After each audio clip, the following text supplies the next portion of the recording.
Welcome back to the couch. I'm Dez. And I'm Jay. And this is our John Wick review. Coming up next.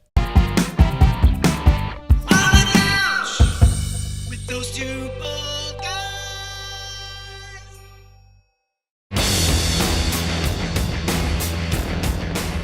John Wick is a 2014 neo-noir action thriller directed by Chad Stahelski and written by Derek Kolstad.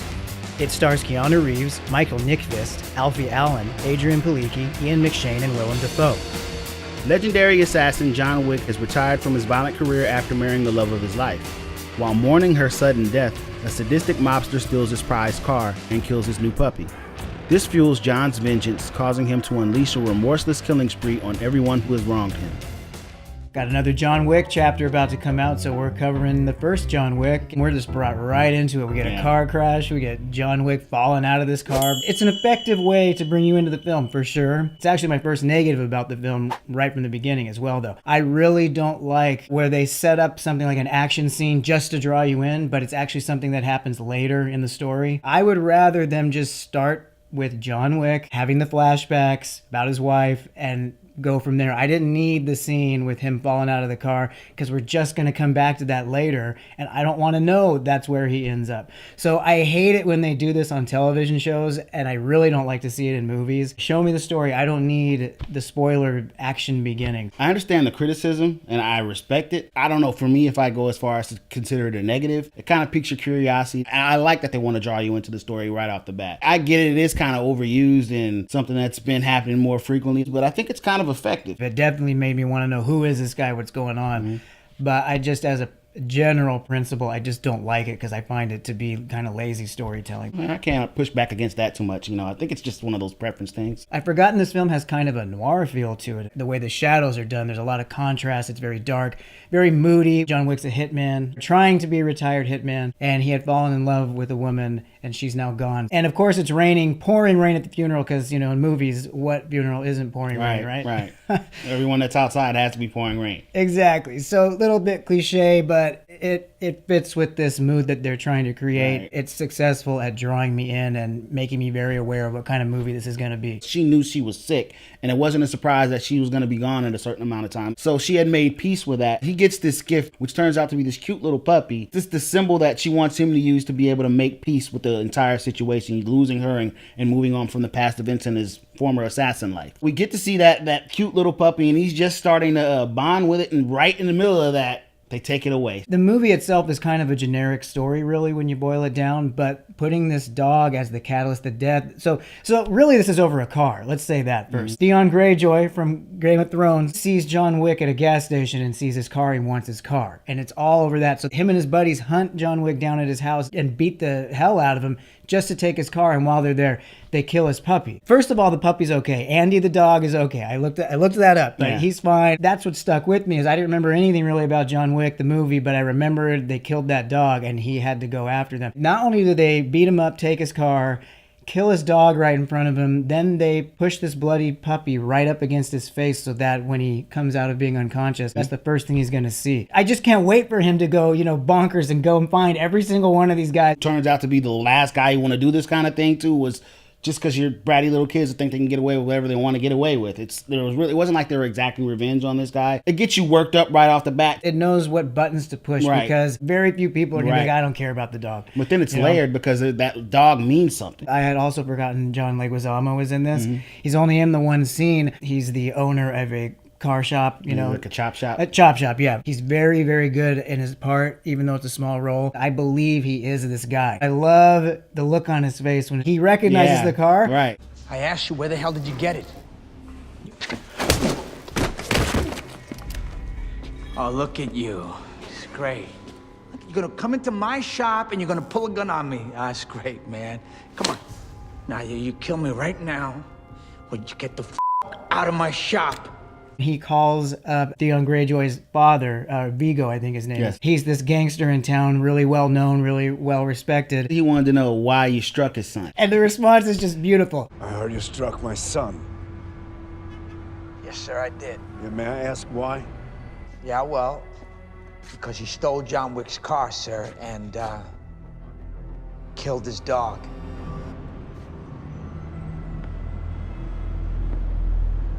Oh. He's not even face to face, but he's posturing with this, you know who I am, how dare you? As soon as he hears the name John Wick, there's a drastic shift in power. He goes from being upset that his son was hit to being upset at his son. Why are you messing with the wrong guy? You deserve to get it. Do you know who that is? Vigo goes from wanting to protect his son to using him as a bait to lure John Wick. I know he's coming, so let me dangle what he wants right in front of him, and then I can try to take him out that way. That's the game plan. Vigo's obviously fearful, but he knows he has to call John now. He's going to try to make the situation okay through talking. Doesn't go so well because John doesn't say a word. Hello, John. I heard about your wife. I'm sorry. My condolences.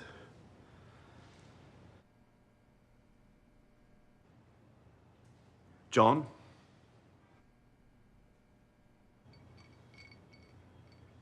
Let us not resort to our baser instincts and handle this like civilized men to move on. It's very quick. He goes from trying to reconcile the situation to, okay, I'm going to have to try and take John Wick out, even though he knows it's probably a suicide mission. There's a little bit of foreshadowing. Vigo is explaining to Joseph who John Wick actually is. And he's not necessarily the boogeyman, but the guy that you send to kill the boogeyman. And in that moment, you kind of realize that Vigo himself is the boogeyman and he's not going to make it. After John hangs up with Vigo, we get kind of the Rambo montage that you've seen in so many movies, only we get it this time with a three-piece suit. I don't remember seeing it done that way before. It's kind of a cool spin on something we've seen a million times. I like that. Yeah, that's a tiny microcosm of what this entire film actually is. It's a great spin on a story we've seen before. He puts a contract out on him because that's the only recourse he has at this point. Get him before he gets you. John knows he's probably got hitmen coming to his house at that moment as he's leaving, so he's prepared for that. And as he's getting his gear together and getting ready, we get a really quick shot, but it's worth a mention, where he puts his wife's necklace and his dog's collar right next to each other on the end table. I thought that was great. It's the last kind of calming shot we get before the whole movie turns into a gunfire exchange for the next hour and a half. It's a reflection of his motivations in that moment. We do get a great battle in this house between Hitman John and all these other hitmen coming after him. All the fight scenes in this movie were very well choreographed.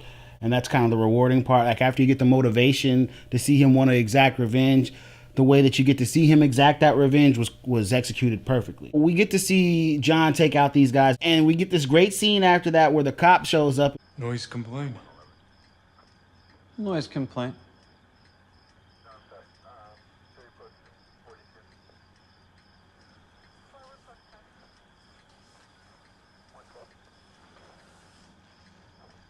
You working again?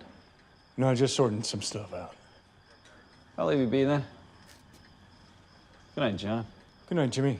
It's a very important character moment too, because we have had all these moments where it's showing you how tough he is and the reputation he has, but you don't know it goes past the criminal underworld until this moment. You're like, oh, this is like everybody knows who John Wick is. Exactly. And there's another great moment right after that where he makes the phone call and says he needs a reservation for 12, which is code for I need you to come clean up 12 bodies, that kind of thing. It's a peek into a larger world that John's a part of. They're setting up kind of this mythological underworld of hitmen and currency that only the hitmen have. They have these gold coins that they earn. And there's a hotel specifically set up for hitmen, hit people, I guess. There's specific rules that you got to follow to be a part of this. There's like a membership, and it's just like joining a gym or anything else. This is basically the same revenge story that we've seen multiple times, but this is part of what makes it unique. Maybe it's based on something that is kind of out there. I have no idea. But it works for the film.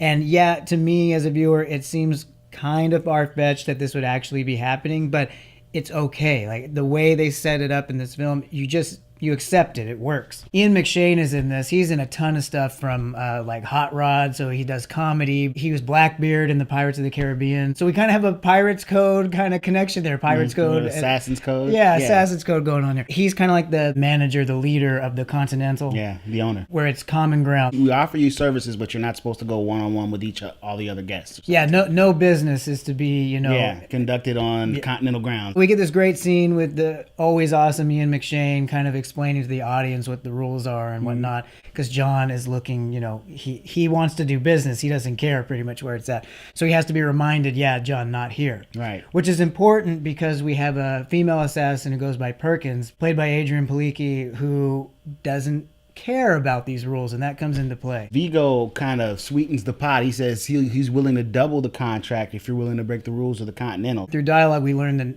he probably did contact other people, but she was the only one who was willing to break the rules. Right. So it's not something even these hitmen like to do. It doesn't happen. We get this action chase down scene leading from the Continental to the Red Circle, which is this club that Theon Greyjoy and his buddies are hanging out at. They're in an exclusive floor. Right. Ian McShane, his character kind of tips John off to let him know where he's at. Hey, I didn't tell you this, but he's down in the basement, but not here, not on the premises. He does that a couple times in the film, which is great. This whole like, yep, I don't know what you're talking about, but ... Right. And I like that about his character. Him and the Defoe character are both really great because you don't quite know exactly what side they're playing, but they Right. seem to be loyal to John, but then maybe but not. you don't know. You can't really tell. Right. John does locate Joseph. He's down in a hot tub, chilling with his friends and girls and whatever, drinking, and they're all asking him, aren't you afraid this guy's going to come get you? And he's playing it off, nah, I don't care about this guy. But then, of course, John shows up. John actually has a clean shot where he could, like, you're dead, Theon. He could kill him. He shows him, I'm going to kill the guy I got with me right here. Boom. Instead, I could get you at any time. I'm in control. You get to see him then take one of his, I believe one of the girls that was with him, takes her, uses her as a shield. He got himself in this situation basically because he's just a spoiled brat. And it all stems from him showing you who he really is in that moment, just a little punk. A couple times, especially as Vigo gets more frustrated with the situation, John gets told, this is all over a stupid car. It's just a car, John. It's just a car, right? All this for a car. And I kept thinking to myself, yes, exactly. It's all just a stupid car. So why did your son have to follow him back home after he got told, no, it's not for sale? Why did he have to start all of this? It's just a stupid car. So I kept thinking, I can turn that right back around on you. It's your fault. Quit trying to blame everybody else, For a movie that is an action movie that has plenty of action scenes, I think this particular one stands out. It has a really, really great use of color and sound design and music. It's all top notch. But with the color especially, not just the colors in the club and the contrast of the shadows and everything, just the simple things like they've got all the bouncers, the guards guarding Joseph. They're all wearing like a dark red, like maroonish type color because they're fighting John, who's also in a suit that looks just like theirs. So without that, you may not be able to tell who the bad guys are, other than that they're all getting whacked. Yeah, they're all getting their butts handed to them by John Wick. But it's a really cool, quick visual to cue the audience of like, this is who he's fighting, so you don't confuse who's who. And I just feel like that whole section of the film is just superbly done. Yeah, it is. It reminded me of a scene from The Dark Knight where Batman was going to look for, I believe it's Maroni, Eric Roberts' character. He's trying to get to him at all costs, just to use the flashes and lights and colors, like 1 second he's here, 1 second he's there, that kind of thing. There's also similarities in the drive of the character. Like they are just fully focused on, this is what I'm doing and nothing's going to stop me. And so that is very similar too. Joseph escapes and John does take a little collateral damage. He eventually gets thrown off of the balcony. He's going back to the Continental. He's kind of licking his wounds a little bit and he's talking to the concierge. He's asking for a doctor to come stitch him up. So after the doctor stitches him up, he's kind of sitting in his hotel room, and that's when Marcus comes back, and he's got the sniper gun, and he's got him dead in his sights, and you still don't know which side Marcus is on. You don't know if he's gonna take John out right then and there, or if he's not going to.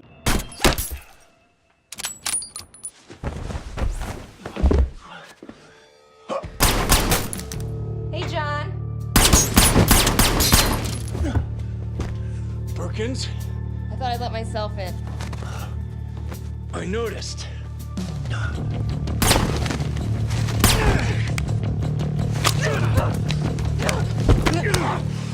The first time we see Defoe's character, he is at the funeral for John's wife. You get a bit where you understand there's a history here, but you don't know what it is exactly.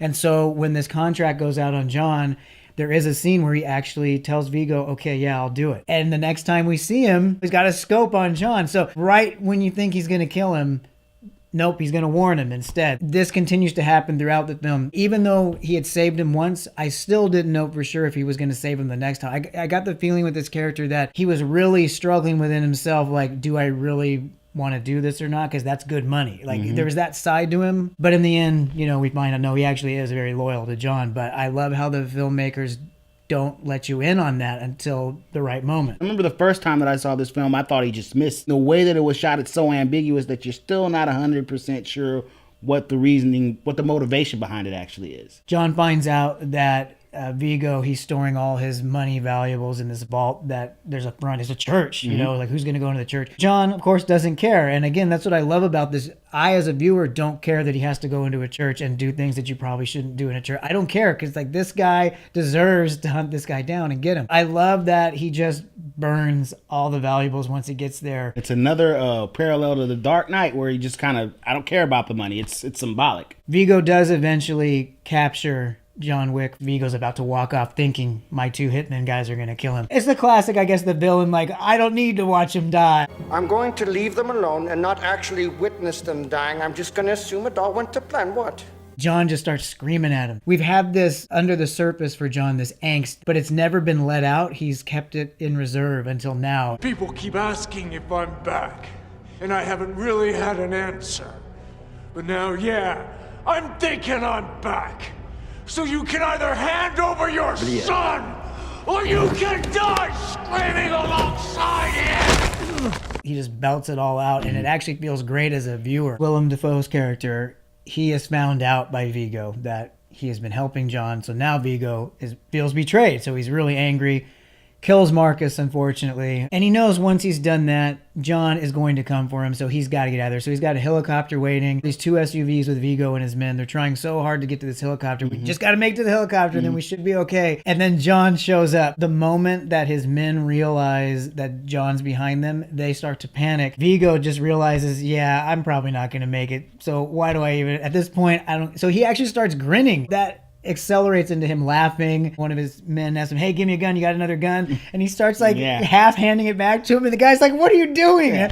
So he knows he's dead. I loved that because it starts out very subtle, and then it gets more and more obvious that he's just like, yeah, I'm done, so might as well have fun. He's accepting of what's going to happen. He's accepting of his impending doom. Like every action movie, we get a showdown between the protagonist and the antagonist. So we've got Vigo versus John. John actually lets Vigo stab him in the stomach, or on the side or whatever, so he can, on purpose, so he can get the upper hand and break Vigo's arm and basically win the fight. That takes a lot of guts, literally, I guess. Yeah, it really did. I mean, because prior to that, Vigo basically talks John into let's go mano a mano, no guns anymore. And he kind of tricks him because midway through the fight, he pulls out this knife. There was a moment in the beginning of the film where Vigo is describing to Joseph the kind of drive that John has. And then in that moment, John shows you the kind of single-minded determination that he has. John gets to kill off Joseph for getting his dog and stealing his car. He gets to kill off Vigo now for killing Marcus. For killing Marcus, essentially. Yeah, so he's won the day, and the audience gets to let out a collective cheer. We had to lose the one dog, but at least he ends up with a new one, and he's kind of whole again. Yeah, he's in a better place than when he started, and that's what you want.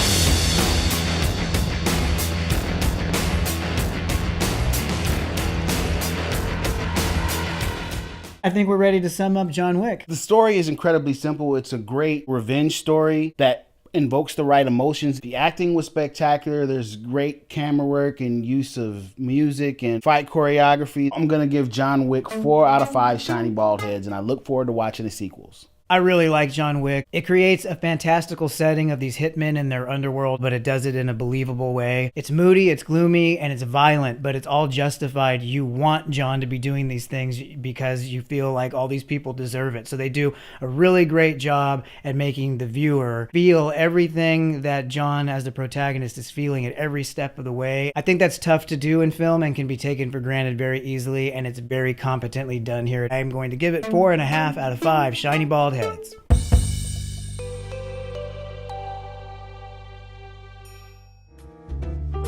Last time on the couch, we reviewed Spaceballs, so if you missed it, now's a great time to check it out. If you enjoy what we're doing, please hit that like button and subscribe to receive alerts when new videos are posted. Don't forget to click the bell icon. Thanks for joining us on the couch. Why don't you just kill him? No, Scott, I have an even better idea. I'm going to place him in an easily escapable situation involving an overly elaborate and exotic death.